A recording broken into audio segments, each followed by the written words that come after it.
लोकी तो चला गया है लेकिन अपने पीछे कई सारे सवाल छोड़ गया है। उनमें से एक है उसकी एंडिंग को लेकर कि आखिर इसकी एंडिंग में हुआ क्या था। तो इस पे हम आज की वीडियो में बात करेंगे। तो सबसे पहले हम बेसिक कैरेक्टर से शुरू करते हैं जो है मूबियस। मूबियस लोकी के कांड करने के बाद अपनी वाली टाइमलाइन में जाता है और वहाँ पे जाके वो खुद के वेरिएंट को देखता है और वहाँ पे टाइम बिताने की सोचता है। पहले ऐसा लगता है कि वो टीवी को छोड़ के जाने वाला है लेकिन वो टीवी को छोड़ के जाता है, लेकिन वहाँ पे वो अपनी जगह को नहीं लेता। लेकिन ऐसा लगता है कि वो जाके अपनी जिंदगी बिताएगा पर वो बिताता नहीं है। और सिल्वी भी उससे पूछती है कि तुम क्या करोगे, तो वो कहता है कि मैं थोड़ी देर यहीं रुकूंगा और फिर टाइम पास। अब हम मूवीज को लास्ट नहीं देखने वाले, हम मूवीज को बहुत जल्द मार्वल की डेडपूल 3 में देखने वाले हैं। ऐसा बोला जा रहा है डेडपूल 3 में टीवी वापस आ रहा है तो मूवीज तो आएगा ही। तो इसी सीन में हम सिल्वी को देखते हैं। अब सिल्वी क्या करने वाली है। अब सिल्वी बोलती है कि अब मैं इधर उधर भटकने वाली हूँ और लोकी ने उसे अपना नया चांस दिया है तो वो उसे वेस्ट नहीं करने वाली। तो अब आते हैं इस सीन के ओबी के कैरेक्टर पर। वो वही सारे काम कर रहा है जिसमें हमने उसे पूरे सीन में करते हुए देखा है, मतलब टीवी का रिपेयर वगैरह। अब हम नेक्स्ट बात कर लेते हैं रेमोना लैंडसर के बारे में। हम देखते हैं कि उसकी नींद खुलती है और एक ऐसी जगह होती है जहाँ आसपास कोई नहीं होता,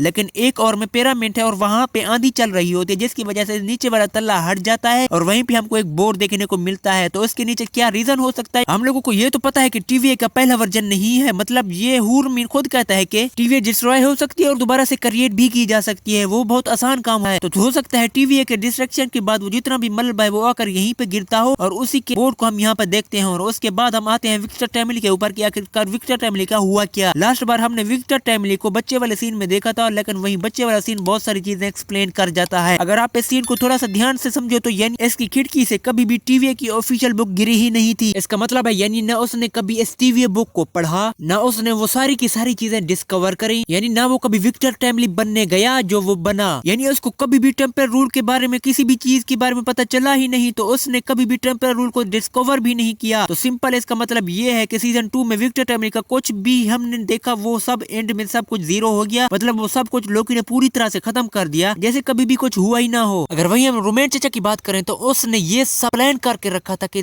लोकी टाइम स्लिप करना सीख जाएगा और वो जिस टाइम में भी जाना चाहे वो जा सकता है। यानी उसका कहने का मतलब ये था कि आखिर जब उसको सिल्वी मार रही होती है तो वो बार बार ये कह रहा है सी यू सून, यानी वो लोकी को ये सब कह रहा होता है, सिल्वी को नहीं। यानी जब जब लोकी उसको टाइम ट्रेवल करके यानी टाइम स्लिप करके उसके पास आता है तो वो कहता है सी यू सून, यानी वो सब ये लोकी को कह रहा होता है। यानी उसको ये सब पता था कि लोकी टाइम स्लिप करना कंट्रोल सीख जाएगा और वो जिस टाइम में भी जाना चाहे जिस वक्त में भी जाना चाहे वो जा सकता है। अब उसके पास दो ऑप्शन होते हैं, या तो वो सिल्वी को मार दे या तो वो खुद को सेक्रीफाइस कर दे, लेकिन वो सिल्वी को एक मौका देता है, वो सिल्वी को नहीं मारता, वो खुद को सेक्रीफाइस करता है। तो वो जाके वो जो टेम्पर रूम है जो उसने बनाया है वो सब को खत्म कर देता है। तो सबसे बड़ा सवाल ये था कि उसने ये सब कैसे किया, टाइम स्लीप से या टाइम ट्रेवल से। तो ये इसका मतलब दोनों ना है, ये इसने दोनों से ही नहीं किया। देवता की जो सब शक्तियां हैं तो यानी वो उन सब शक्तियों का वो देवता बन चुका था, यानी अब वो उन सब शक्तियों का इस्तेमाल कर सकता था। अब वो सब कुछ सीख गया था जिससे अब उसे पता था कि आखिर उसको सेक्रीफाइस करना है, इसका और कोई रास्ता है ही नहीं। तो अपने आप को सेक्रीफाइस करता है और उस टेम्परर रूम को बिल्कुल तोड़ देता है। अब वो एक अलग-अलग तारे बन जाती हैं जिससे वो उन सबको खींच के जाके अपनी कुर्सी पर बैठता है और वहीं जाके बस उसकी जगह यही है। तो इसका मतलब ये है कि लोकी वापस नहीं आएगा, तो इसका मतलब है हाँ वो यहीं सारी जिंदगी बैठा रहेगा। यानी अब आपको ये देखने को मिलता है कि जब लोकी पहले सीजन में क्या था, वो एक शरारतों का देवता था, यानी वो एक बहुत बड़ा शैतान था। अब वो लोकी सीजन 2 के एंड में वो क्या बन जाता है ये सब देख के आपको रोना आ जाएगा, आपको एक तरस आ जाएगा कि यानी लोकी शैतानों का देवता वो इतना बड़ा अपने आप को सेक्रीफाइस करता है पूरी दुनिया को बचाने के लिए। मैंने तो लोकी सीजन को बहुत एंजॉय किया, आपने कितना इसको एंजॉय किया है आप कमेंट में जरूर लिखना। तो आज की वीडियो में इतना ही, तो मिलते हैं नेक्स्ट वीडियो में।